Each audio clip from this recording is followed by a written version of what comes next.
ഇത് ഒരു ചെറിയ കഷണം വെല്ലമാണ് കേട്ടോ. കട്ടൻ കാപ്പിയും പണ്ട് ഇങ്ങനെയായിരുന്നു. ഒരുണ്ട വെല്ലം എടുത്ത് വീട്ടിലുള്ള എല്ലാ അംഗങ്ങൾക്കും ഇതുപോലെ ചെറിയ കഷണങ്ങളാക്കി കൊടുക്കും കട്ടൻ കാപ്പിയും. ഈ വെല്ലം ഉപയോഗിച്ച് ഈ കാപ്പി കുടിച്ചോളണം. എനിക്ക് തരുന്ന കഷ്ണമാണോ വലുത്, ചേച്ചിക്കുള്ളതാണോ എന്ന് ഞാനൊരു 10 പ്രാവശ്യമെങ്കിലും ഇങ്ങനെ അടുത്തടുത്ത് വെച്ച് നോക്കും.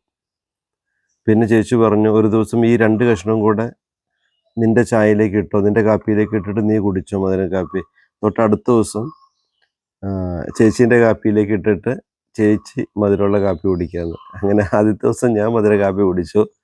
പിറ്റേ ദിവസം കുഞ്ഞല്ലേ, കൊടുക്കൂല, കച്ചറയായി.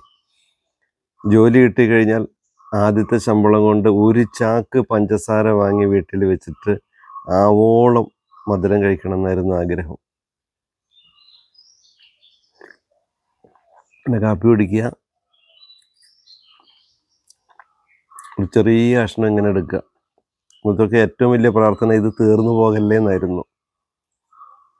ഇപ്പോഴത്തെ മക്കൾക്ക് ആ കാര്യമൊക്കെ പറഞ്ഞ് ഉൾക്കൊള്ളാനാവില്ല. ഇന്നത്തെ തലമുറയ്ക്ക് പട്ടിണിയില്ല, ദാരിദ്ര്യമില്ല. അതുകൊണ്ട് ഇതിൻ്റെയൊക്കെ ഒരു വാല്യൂ പറഞ്ഞാൽ മനസ്സിലാവുമെന്ന് അറിയില്ല. ഇങ്ങനെ കാപ്പി കഴിച്ചവരാരെങ്കിലുമൊക്കെ ഉണ്ടെങ്കിൽ ആ ഓർമ്മയിലേക്ക് വായോ.